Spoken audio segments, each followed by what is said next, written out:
Bolivia, ¿cómo están? Bienvenidos. Por fin es viernes, seguro que dicen muchos, aunque otras personas tienen que trabajar en unas horas más. Bueno, un saludo cordial a todos. Como siempre, hemos preparado un programa especial para que usted esté bien informado. ¿Qué vamos a tener el día de hoy? Hablaremos de la promulgación de la Ley de Emergencia Sanitaria que ha generado diferentes repercusiones, una de ellas el paro médico. Aunque el gobierno ya ha convocado a este sector al diálogo, todavía no hay luces de cuándo se va a realizar este encuentro. Todos los bolivianos estamos a la expectativa. Por otro lado, estaremos hablando del tema de salud, sí, y del plan de vacunación, los controles que se tienen que hacer a la distribución de las dosis. Además, el día de hoy estaremos hablando de este crédito millonario, polémico, por cierto, el crédito del Fondo Monetario Internacional, porque Bolivia ha tenido que devolver cerca de 24 millones de dólares. Hay molestia para unos y también sorpresa para otros. Hablaremos el día de hoy sobre el reemplazo del escudo de armas. Como pregunta lo vamos a dejar eso. ¿Qué pasa con la cruz andina o chacana, como comúnmente se la conoce? Hoy todos esos detalles. Pero permítame, antes de iniciar el programa y con todo el desarrollo, invitarles a ustedes que nos están viendo. Este domingo, a partir de las 20 horas, usted tiene una cita con Bolivisión, con Bolivia Decide 2021, porque le vamos a presentar los resultados de la gran encuesta rumbo a las elecciones subnacionales, con datos frescos y el análisis. Bolivia Decide presenta la gran encuesta de intención de voto rumbo a las elecciones subnacionales. No te pierdas los resultados de la gran encuesta este domingo, 20 horas. Solo por Bolivisión. Ya lo saben, todos están cordialmente invitados. Pero ahora también quiero invitarle a usted a que participe, interactúe con nosotros a través de las redes sociales con esta pregunta que hemos lanzado. Ya la está viendo en pantalla. ¿Está de acuerdo con el paro médico, sí o no? Tal vez usted se ha visto perjudicado y reitero la pregunta. ¿Está de acuerdo con el paro médico, sí o no? Y acá hay otra pregunta más. ¿Será que esta es la única forma de protestar, de hacerse escuchar? Pero la pregunta ya está en nuestras redes sociales. Participe ahora. Y esa pregunta también se la vamos a trasladar a las autoridades. Estamos con don Freddy Mamani, él es presidente de la Cámara de Diputados. Ya lo estamos viendo en pantalla, sí, en este momento lo vamos a ver. Ahí está, don Freddy, ¿cómo está? Muy buenas noches, bienvenido a Hora 23. Muy buenas noches, Vania, y mediante su programa, pues saludar a todo el pueblo boliviano. A ver, la pregunta que hemos lanzado es para la población, la pregunta que lanzamos, pero también para usted. A ver, ¿qué opina? ¿Está de acuerdo con el paro médico? Definitivamente no. No, porque, bueno, se ha atendido todas las observaciones que ellos tenían en esta elaboración de cuando era proyecto de ley. Ahora ya promulgada la ley, por lo tanto no consideramos, o sea, en realidad no entendemos cuáles son otros argumentos más de las que están en este momento paralizando para o en realidad no atender a nuestros hermanos y hermanas que en este momento están necesitando de su atención. Presidente, ¿se modificó puntos y comas de lo que pidieron los médicos, el colegio médico a nivel nacional? ¿O cómo fue esta modificación de estos 3 artículos específicamente de la ley? Bueno, para explicar y un contexto de lo que se ha trabajado con este proyecto de ley. Nosotros hemos trabajado este proyecto de ley que nos han enviado desde el órgano ejecutivo, y cuando derivamos en este caso a la Cámara de Senadores, ahí es donde ya el Colegio Médico expresa su desacuerdo, indicando algunas observaciones específicamente a 3 artículos. Y nosotros paralizamos y pedimos al Ministerio de Salud para que inmediatamente puedan sentarse en el diálogo y poder escuchar a este sector que es importante y además es muy estratégico en este momento para enfrentar esta pandemia. Ahora en este encuentro ya se llegó a un acuerdo. Tenemos la acta firmada sobre esas observaciones precisamente de los 3 artículos. Nosotros incorporamos, como órgano legislativo, se incorpora esas observaciones en función a esos acuerdos que se llega absolutamente sin cambiar ni una coma ni un punto. Y así se aprueba y en este momento ya está promulgada esta ley. Ahora, presidente, este sector está pidiendo la abrogación de esta ley. ¿Esto es posible, es viable? Si es no, ¿por qué? Bueno, eso es lo que ya no comprendemos. Si bien hemos llegado a un acuerdo, se tiene firmas de ese acuerdo y ahora se promulga la ley y resulta que los señores dicen ya no estamos de acuerdo con la totalidad de la ley. Bueno, más que ser muy sinceros con nosotros, porque ya han sido sinceros con nosotros y por eso es que se ha llegado al diálogo. En este momento tendrían que ser sinceros con el pueblo boliviano, es decir, qué es lo que realmente estamos buscando, porque ya es inaceptable, intolerable este tipo de medidas que en este momento están estableciendo. No comprendemos, porque lo único que en este momento están pidiendo es la abrogación de toda la ley. Eso no va a pasar.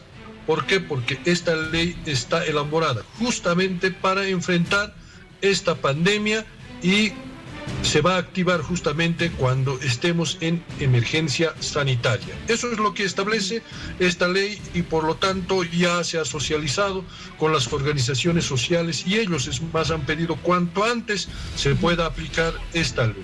Ahora, don Freddy, para la reglamentación, tratando de buscar soluciones, ¿cierto? En este camino, para la reglamentación, ¿los médicos van a ser invitados? Por supuesto que sí.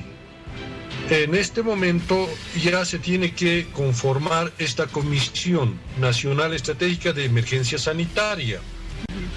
Tenemos conocimiento que la próxima semana ya se va a estructurar y luego esta misma normativa, esta ley establece que en 30 días, en menos de 30 días debe ya tener un decreto reglamentario.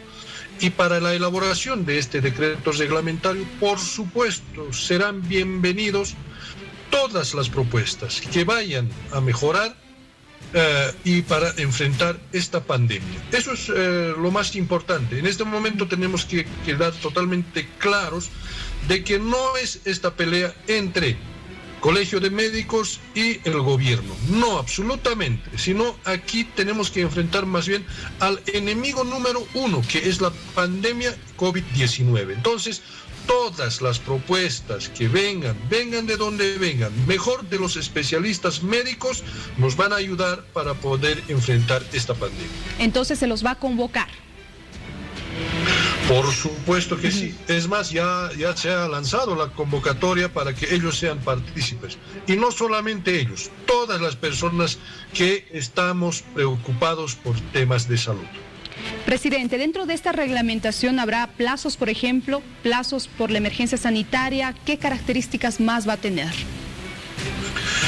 Bueno, los plazos, como he indicado, en esta ley establece de 30 días, pero no podemos esperar los 30 días, sino tiene que ser menos de 30 días, porque en este momento estamos en una emergencia, estamos enfrentando la pandemia y por lo tanto, si trabaja esta comisión, que se va a estructurar, entiendo, la próxima semana, esta comisión, más las diferentes organizaciones sociales, más colegio médico, todos los que estemos interesados en poder enfrentar esta pandemia, se pueda trabajar por tiempo y materia. Podría ser inclusive suficiente de una semana, pero eso ya dependerá del trabajo que puedan establecer la comisión respectiva.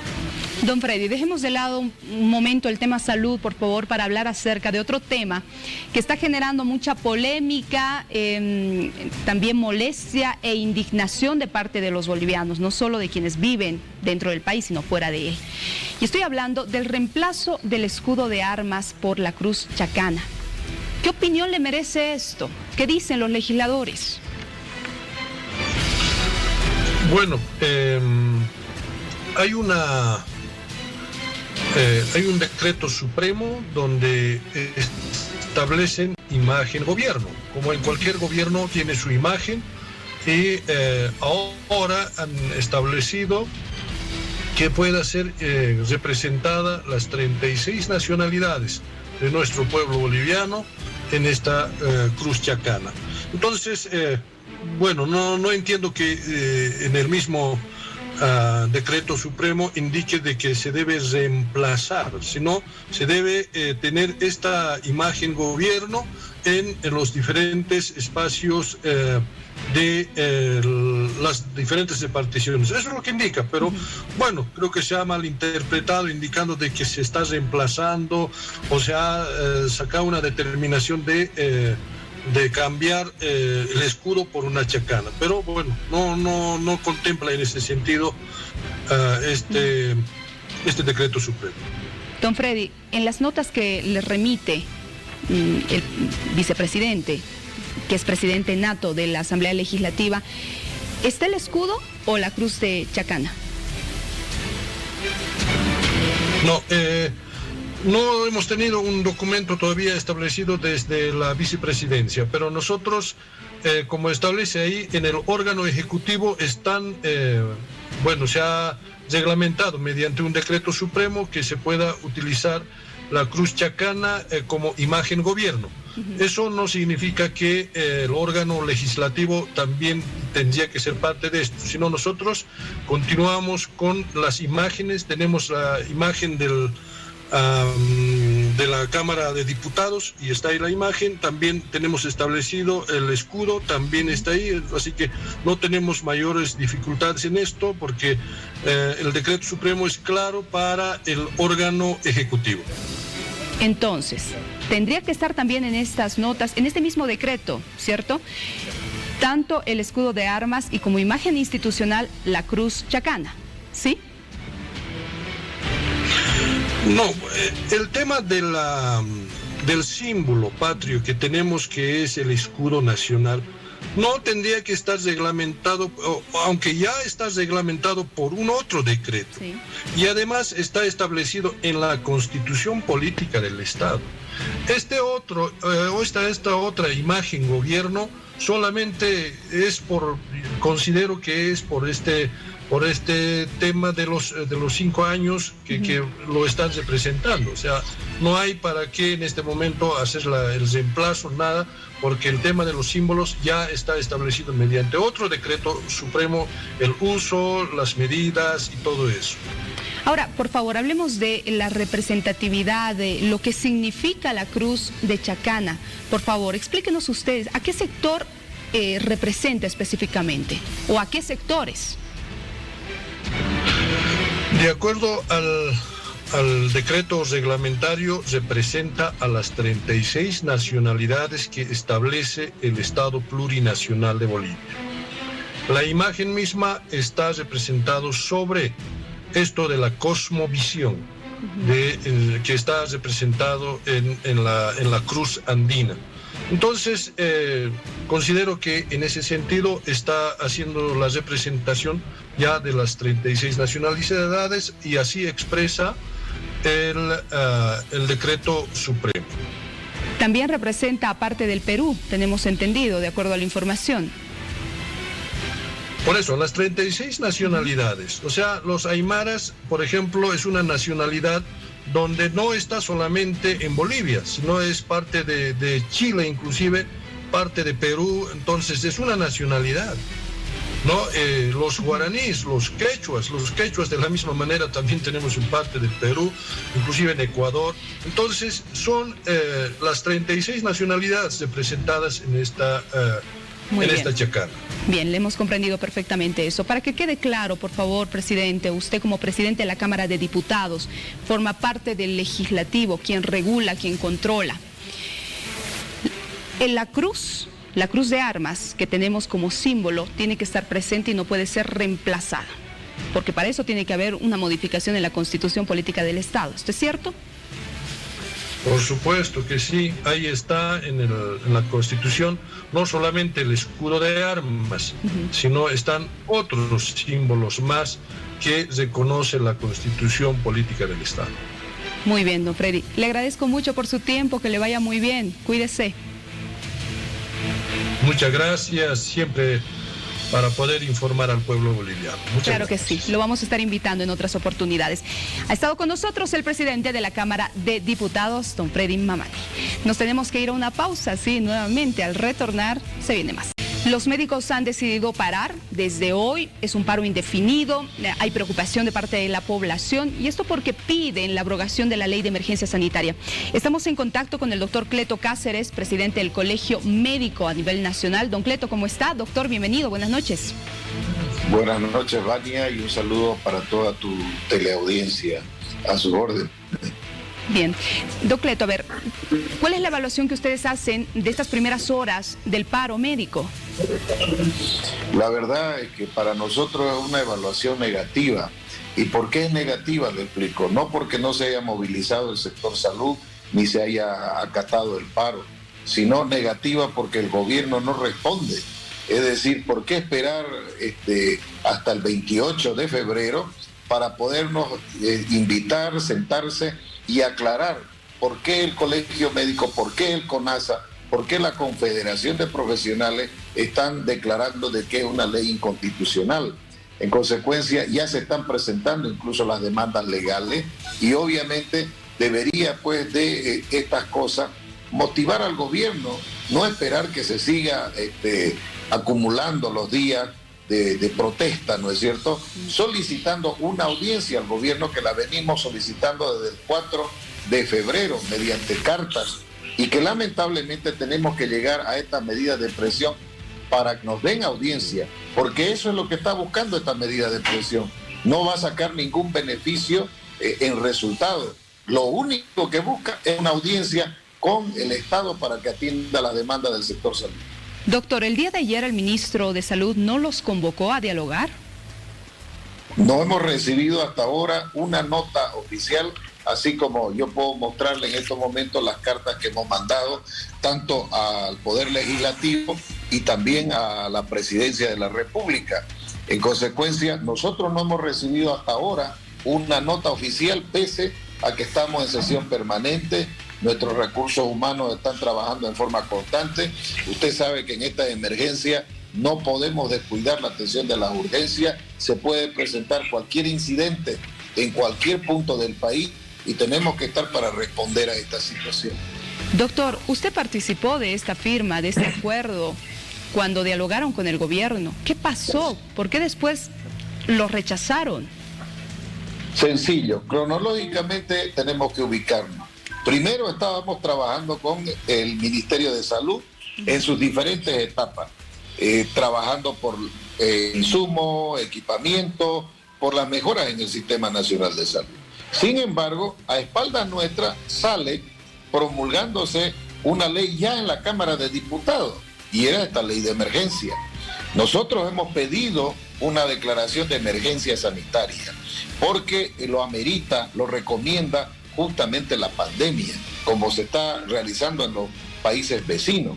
Sin embargo, esta ley que nos sorprende a nosotros, bueno, ha molestado muchísimo más al sector salud, que en ese momento reacciona la ley y encuentra 3 artículos que prácticamente deberían de corregirse o ser quitados prácticamente de la ley. Y uno de ellos, el que más ha molestado, justamente ha sido donde se prohíbe al sector salud, ¿no?, durante la ley de emergencia, poder realizar paros, marchas, huelgas y además jornadas académico-científicas. ¿Qué son las jornadas académico-científicas? Donde ahora la transmisión de conocimiento es vital para los médicos en una pandemia, en una enfermedad nueva que ha salido como el COVID-19, donde se están agotando los recursos en tratamiento usando medicamentos que permiten mejorar más rápido y prontamente a los pacientes, evitando que lleguen al deceso. Eso se realiza pues en esa jornada científica, pero si eso le prohíben al médico, imagínense a contra qué estamos yendo, digamos, que salga una ley de emergencia prohibiendo esas medidas. Ahora sabemos que las vacunas son efectivas, que se aplican en 2 dosis, ¿no es cierto? Podemos planificar cuánta cantidad de vacunas requerimos para todo el país, para los 11,5 millones de habitantes. Para que digamos que tenemos población protegida, deberíamos de tener vacunado por lo menos el 60% de nuestra población. Y si analizamos la efectividad de las vacunas, vamos a ver que una persona aún vacunada tiene el riesgo de contraer la enfermedad. Doctor, entonces, es por eso que ustedes están rechazando esta ley. Ahora, ¿qué medidas más van a asumir? Porque dejar a la población sin atención es complicado. La gente sufre. No se está dejando sin atención a la población. En ningún paro, ni en el de 83 días que ha llevado a cabo el Colegio Médico de Bolivia con otros protagonistas, donde ahora estoy yo como presidente del Colegio Médico de Bolivia, la unión de todos los sectores de salud representados en el CONASA también, ahora sumados a su sector privado, a la Confederación de Profesionales, jamás se ha roto la continuidad en la atención.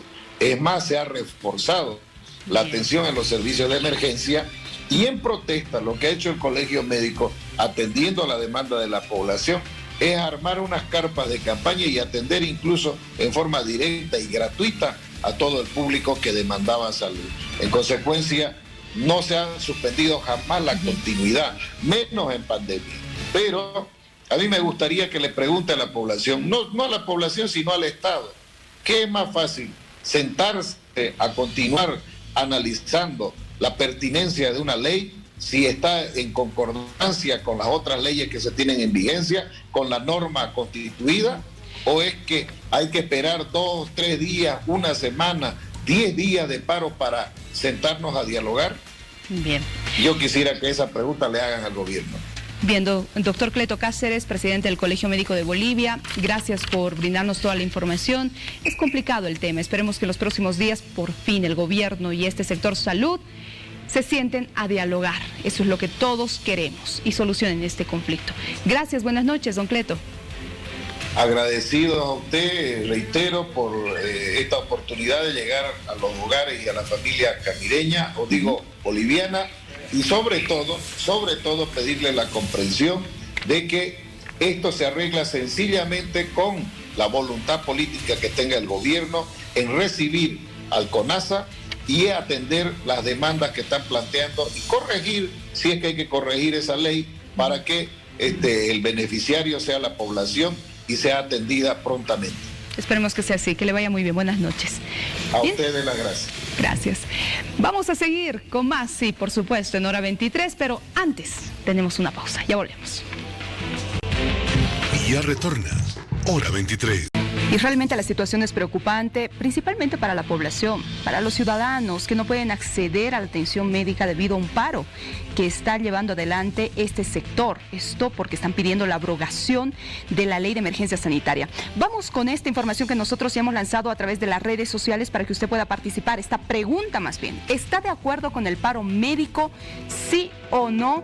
¿Le ha perjudicado? Tal vez usted esta mañana madrugado ha ido a hacer fila para alguna especialidad y se ha llevado la sorpresa de que no hay atención, porque hay paro médico. Reitero la pregunta, ¿está de acuerdo con el paro médico? ¿Sí o no? Participe, responda. ¿Qué dicen las autoridades a propósito de este paro médico? Pues vamos a consultar al vocero presidencial, don Jorge Richter. ¿Cómo está, don Jorge? Bienvenido, buenas noches. Vania, ¿cómo estás? Buenas noches. Un cordial saludo y buenas noches también a todo el país. Don Jorge, el paro médico ha perjudicado a los bolivianos el día de hoy. ¿Qué evaluación se hace? Sin lugar a dudas que el paro médico es una acción deshumanizada y poco empática con las necesidades y de protección y de cuidado que tiene hoy día la población en función de una pandemia y de una situación crítica y de angustia que vivimos los bolivianos desde hace mucho tiempo, y que hoy en día se está utilizando esto para poder conseguir algunos beneficios sectoriales. Es, por supuesto, una ofensa a la salud y un no estar comprometido con la salud de la ciudadanía. ¿Qué dice el presidente a propósito? ¿Van a convocarlos al diálogo o no? Ya se los ha convocado al diálogo. El día de ayer ya el ministro Jason Ausa lo ha realizado, ha pedido que nos podamos reunir, que se pueda también trabajar el decreto reglamentario de forma conjunta y que podamos sí establecer una lógica de diálogos, de consensos, a pesar de que esto ya estaba señalado en el momento en el cual se habían acercado ambas partes, se había acordado, inclusive hay artículos, estos que están en cuestión, que han sido redactados de acuerdo al tenor que ha sugerido el Colegio Médico.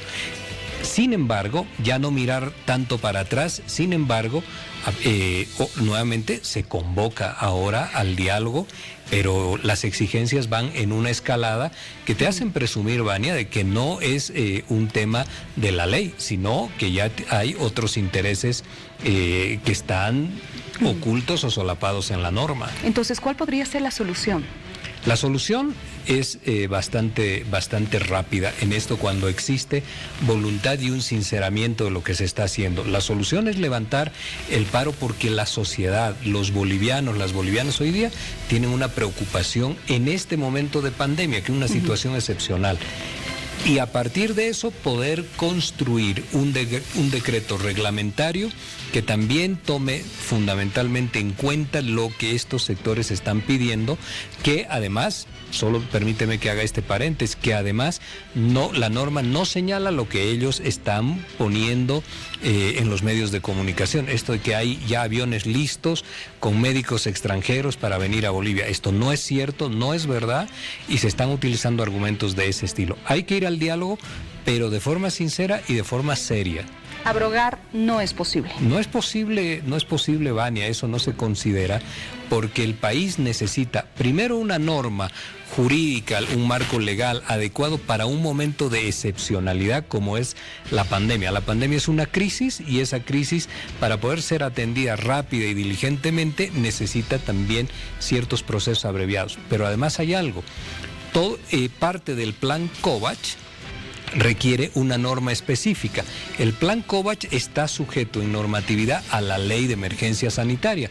No tenemos ley de emergencia sanitaria como pide el Colegio Médico o sectores hoy día en paro, pues tampoco vamos a tener vacunas del plan Kovacs porque está encadenado a ello.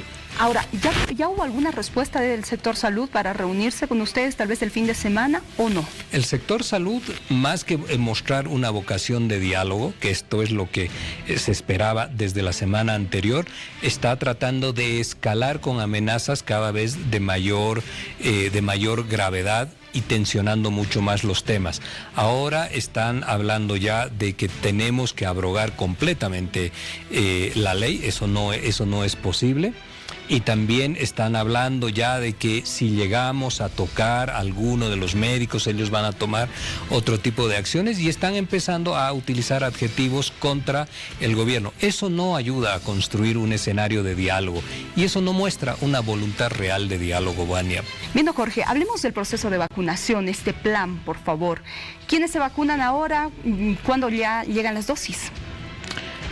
Esta semana que viene llegan las vacunas Sinopharm, son las vacunas de China. Ahí tenemos 500,000 vacunas que tiene el país. Con ello, ¿qué vamos a realizar de acuerdo al plan de vacunación?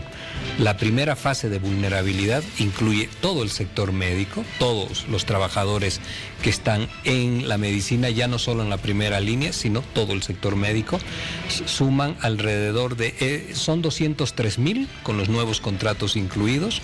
Ya se han vacunado 10,000, ahí tenemos 193,000 personas que vamos a vacunar. 500,000 vacunas son 250,000 personas que se vacunan acá. Tenemos un sobrante de aproximadamente 60,000 vacunas más que vamos a empezar a vacunar a todas las personas con enfermedad de base. A propósito de las vacunas y todo lo que está pasando en la región, en Latinoamérica, en Perú, en Argentina, vacunación irregular. El viceministro ayer estuvo también con nosotros en Hora 23 y nos contó que algunas sedes no están haciendo la distribución correcta de las vacunas. ¿Quién controla? Hay algunas informaciones que han salido todavía de forma extraoficial, Vania, respecto de irregularidades en la vacunación. Irregularidades quiere decir persona que no está en la línea de vacunación inmediata, en lo que han sido estas primeras 10.000 dosis. Si esto ha ocurrido, ¿quién controla?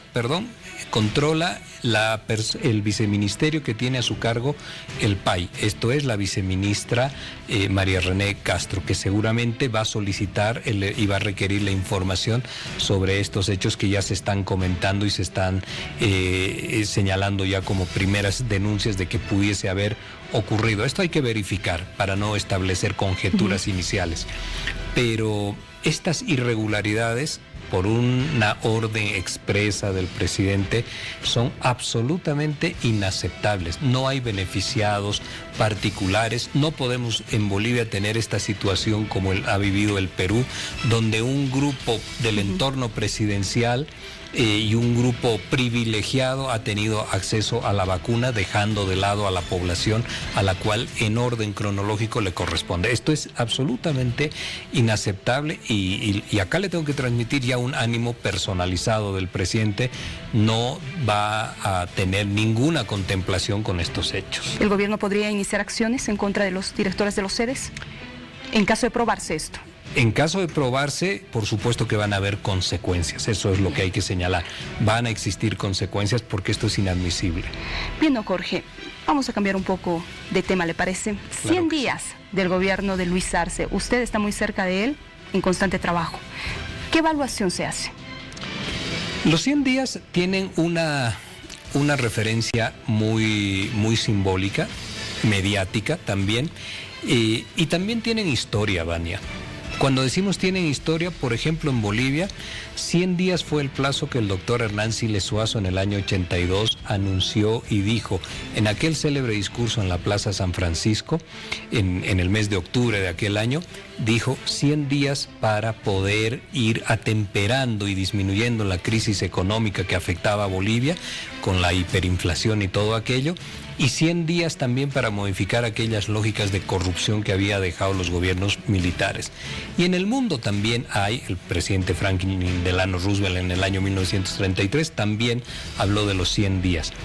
En el caso de Bolivia, cuando un país como el nuestro tiene demandas estructurales y resueltas en el tiempo, como la polaridad y la racialidad de nuestras relaciones sociales y políticas, o el quiebre y el cisma entre el oriente y el occidente en Bolivia, transversalizado a su vez también por la cuestión racial. Cuando tenemos demandas tan sedimentadas en el tiempo, pues 100 días es un tiempo absolutamente breve, es el 5% del mandato presidencial, absolutamente breve para poder establecer políticas de largo aliento, que son procesos que se deben realizar. Sin embargo, sí podemos decir y señalar cuál es la característica del gobierno, cuál es la personalidad del gobierno y cuál es la hoja de ruta.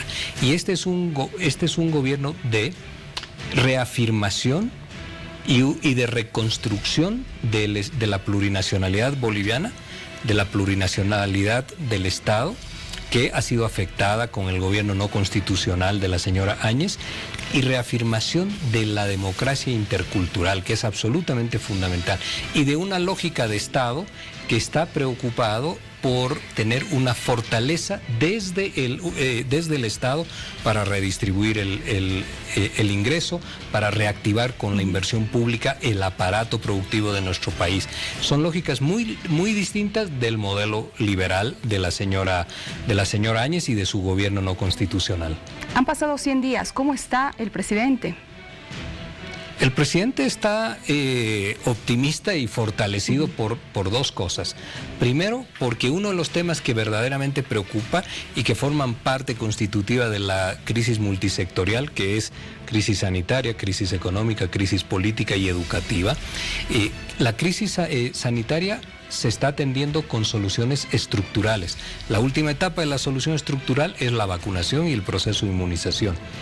En lo económico, que es la otra tarea, también hay optimismo. Hoy día lo presentaba el ministro Marcelo Montenegro, cifras que están mejorando, con un crecimiento, con un mejoramiento a su vez de la inversión pública y con niveles interesantes e importantes en lo que significa consumos y facturación en sistema en hotelería, en restaurantes, por ejemplo, para mencionar algunos, pero con una inversión pública que hoy día se está empezando a sentir en los índices económicos que están empezando a crecer. Cierro con esto. ¿Va a haber cambio del equipo de Luis Arce, del gabinete? ¿O todavía no se ha hablado de eso? No hay ninguna mención, ni se ha tratado, ni tampoco hay rumores. El equipo está trabajando en el tema sanitario, fundamentalmente en el tema económico y coadyuvando en estas tareas que son importantes. Bien, don Jorge, gracias por haber venido. No, Vania, muchas gracias a ti y por supuesto desear buenas noches a toda Bolivia. El vocero presidencial estuvo con nosotros en hora 23 y nosotros vamos a continuar con más. Ya retorna, hora 23. Bolivia tiene que devolver 24 millones de dólares. Esto producto de la devolución, valga la redundancia, del crédito del Fondo Monetario Internacional. ¿Qué es lo que vamos a pagar? ¿Será el interés, los costos que conllevan esta devolución? ¿Qué es lo que pasa en ese sentido? Hoy vamos a hacer un análisis con Mario Guillén, exministro de Economía. Y además, ¿por qué se realizó la devolución de este crédito? ¿No necesitamos dinero los bolivianos? Don Mario, ¿cómo está? Buenas noches, bienvenido. Buenas noches, un saludo a toda tu audiencia, gusto estar en tu programa. Bien, don Mario, lo que le consultaba, ¿por qué se hizo esta devolución? Bueno, en realidad hay que remontarse al año pasado. Nosotros ya lo habíamos advertido en su momento. Lo que hizo el anterior gobierno fue endeudarse o pedir un préstamo al Fondo Monetario Internacional. Es un instrumento de vía rápida, creo que le llaman en el Fondo Monetario Internacional. Y el problema de este crédito era que viene atado a ciertas condiciones, a ciertos compromisos que un gobierno de transición no podía hacer por los próximos gobiernos. ¿Qué quiere decir esto? Que se prestaban plata del Fondo Monetario Internacional, pero este préstamo venía ligado a ciertos compromisos de tipo de política económica que debería cumplir el gobierno que gane las elecciones después de ese momento. Por ejemplo, entonces, ¿cuáles, don Mario? Por ejemplo, ¿cuáles? Ellos se comprometían a bajar el déficit fiscal, se comprometían a mejorar la balanza de pagos, incluso se comprometen en algún momento a soltar el tipo de cambio y volver, en vez de un tipo de cambio fijo como el que tenemos hoy día, que ese tipo de cambio sea determinado por las fuerzas del mercado. Entonces, todo este tipo de compromisos que se había hecho fueron rechazados en su momento por la Asamblea Plurinacional. ¿Dónde está el problema de todo esto? Es que, según la Constitución Política del Estado, cualquier endeudamiento previamente tiene que ser aprobado por la Asamblea. Pero el gobierno anterior no esperó esta aprobación y se hizo desembolsar el dinero. Por lo tanto, este dinero no se pudo disponer, no se pudo usar y empezamos a pagar intereses, aproximadamente casi 4 millones de dólares que hemos pagado de interés todo este tiempo de un dinero que no lo hemos podido usar, pero adicionalmente lo que nunca nos dijeron era que este crédito estaba indexado a lo que se llama los derechos especiales de giro, que es una unidad de cuenta que como otra moneda, digamos, va variando en el tiempo. Y esa actualización de esa moneda, de esa unidad de cuenta, ha hecho que tengamos que pagar casi 19 millones adicionales. Entre intereses y digamos, el mantenimiento de valor, ya se había devengado casi 25 millones de dólares que deberíamos pagar por este crédito, que nunca lo hemos podido utilizar porque nunca fue aprobado por la Asamblea Legislativa, ¿no? Don Mario, ahora, cuando el Fondo Monetario Internacional hace el desembolso, ¿a qué cuenta va? ¿A cuentas directamente del Estado? ¿No se utilizó ese dinero en absolutamente nada o está con el resto de los dineros y ya se lo ha empleado? Bueno, en realidad desembolsan a la cuenta del Tesoro General del Estado, que está en el Banco Central. Siempre nos han dicho que esa plata estaba inmovilizada, seguramente ha estado en el Banco Central inmovilizada y no se ha podido utilizar. Ellos, bueno, ese es un tema que seguramente lo verá el Banco Central, pero esa plata no se ha podido utilizar, ¿no? Ahora, el interés era muy bajo, ¿no? Bueno, en realidad el interés era aproximadamente del 1%, pero como te decía, ahí viene aparejado primero un mantenimiento de valores, como que ahorita, digamos, vos te prestes en bolivianos, pero si sube el dólar no sé si te acuerdas el tema del UFB, si sube la UFB, sube también tu saldo en bolivianos. Entonces esto es lo mismo, nos han dado dólares, pero en realidad estaban indexados o estaban expresados en una unidad que se llama el derecho especial de giro. Entonces el dólar se debilita, suben los derechos especiales de giro y solamente en un año ya hemos tenido que pagar casi 19 millones de dólares solamente de actualización de valor, ¿no? Si hablamos solamente del interés, ¿cuánto habríamos terminado pagando aproximadamente? Bueno, en realidad se ha pagado aproximadamente 4.7 millones de dólares que se han pagado en todo este tiempo, de un dinero que no lo hemos usado, ¿no? Pero si manteníamos este dinero, si manteníamos el crédito, ¿cuánto habríamos terminado pagando al final? Bueno, en realidad son casi 5 millones de dólares por año. El crédito era de 5 años, son casi 25 millones, pero más allá de eso, lo que no se podía prever es el riesgo del tipo de cambio del DEG respecto al dólar. Entonces, esta actualización que hoy día en un año ha costado 19 millones, podría haber costado mucho más. Ese es el tema. Y más allá de, nuevamente, una cosa que es bien importante, más allá del dinero, es la soberanía o el que nosotros estemos sujetos a políticas que nos dicte el Fondo Monetario Internacional, ¿no? Es decir, para entenderlo bien, por favor, y que la población también lo entienda, hubiéramos devuelto el interés, lógicamente, pero también el dinero que nos ha prestado, más el doble. En realidad, a ver, aproximadamente el monto desembolsado son casi 327 millones de dólares. Ese es el monto que ha desembolsado el Fondo Monetario Internacional del Crédito.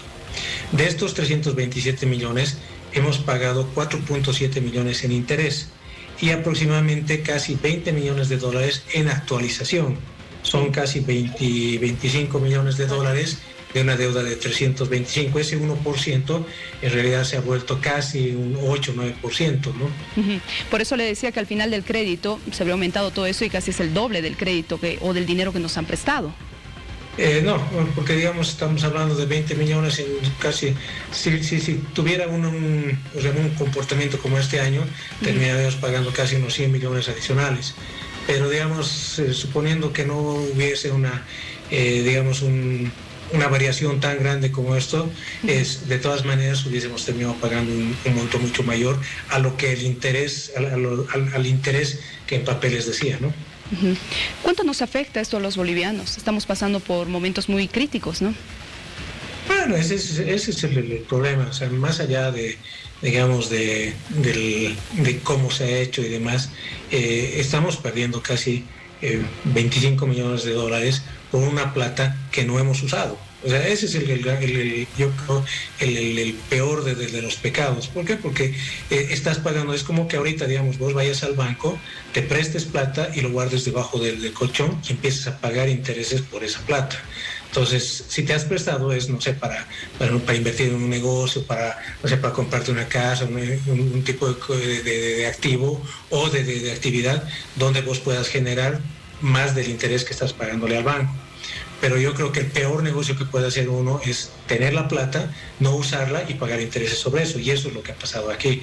Te has prestado plata, estás pagando intereses y esa plata no la hemos utilizado. Entonces son 25 millones de dólares que estamos pagando, que hemos pagado en este momento y que podríamos haberlo utilizado para cualquier otra cosa, vale decir, no sé, medicamentos, vacunas, muchas cosas que son de la necesidad básica, digamos, en este periodo de pandemia y que al final hemos tenido que pagar como intereses por un préstamo mal contratado, ¿no? Don Mario Guillén, usted como ex ministro de Economía, ¿qué evaluación hace de estos 100 días del gobierno de Luis Arce? ¿Cómo ve la economía del país? Bueno, el desafío que tenía Luis Arce cuando asume la presidencia era básicamente desde dos puntos de vista. Uno era el tema de salud y otro era el tema económico. Los dos no están separados, porque al final para digamos, invertir o para mejorar los sistemas de salud siempre vas a necesitar de dinero. Entonces el tema aquí pasa por las medidas que uno tiene que tomar inmediatamente, porque no podemos esperar, digamos, para que se vaya reactivando la economía. Entonces, yo creo que las medidas que se han tomado de manera inmediata, por ejemplo, el bono contra el hambre, el diferimiento de créditos, han ido a mejorar, digamos, tanto la oferta como la demanda en el país. Por el lado de la demanda, se han inyectado más o menos como 4.000 millones de dólares a la economía, y por el lado de la oferta se ha empezado a mejorarle, digamos, las condiciones a nuestras empresas, las pequeñas, medianas empresas, con este tema del diferimiento de créditos, con el tema de una línea de crédito para el sector productivo. Entonces, todo esto, en estos 100 días, se nota que ya está dando sus frutos. Obviamente hay mayores medidas, por ejemplo, la inversión pública que se ha reactivado y demás, que han empezado a mejorar, digamos, la condición de nuestros productores. Entonces, ¿dónde se va notando? Se va notando, por ejemplo, en la recaudación impositiva. La recaudación impositiva, si comparamos enero de este año con enero del anterior año, que no había pandemia, y ya se ha visto una mejoría, se ha incrementado la recaudación tributaria, y eso te da digamos, el parámetro de que la economía está reaccionando. Hay más gasto en restaurantes, hay más gasto en servicios, y eso lo hace porque la gente está demandando servicios, porque ve que digamos, su ingreso ha mejorado respecto al año pasado, ¿no? Bien, don Mario Guillén, ha sido un gusto conversar con usted, que le vaya muy bien. No, muchas gracias, y bueno, un saludo otra vez a tu teleaudiencia. Igualmente, el saludo también para usted. Gracias. Vamos a continuar con más luego de la pausa. Ya volvemos con Hora 23. Ya retorna Hora 23. Bueno, tome sus previsiones. Ya ha llegado el momento de decir adiós. Sí, yo estuve acompañándolos por estos días, un poco más de un mes. Ahora le toca a Miriam Claros. Ella retorna desde este lunes. Así que bueno, para mí, como siempre, un gusto trabajar para ustedes. Dios los bendiga mucho. Buenas noches, Bolivia. De donde vengas serás bienvenido.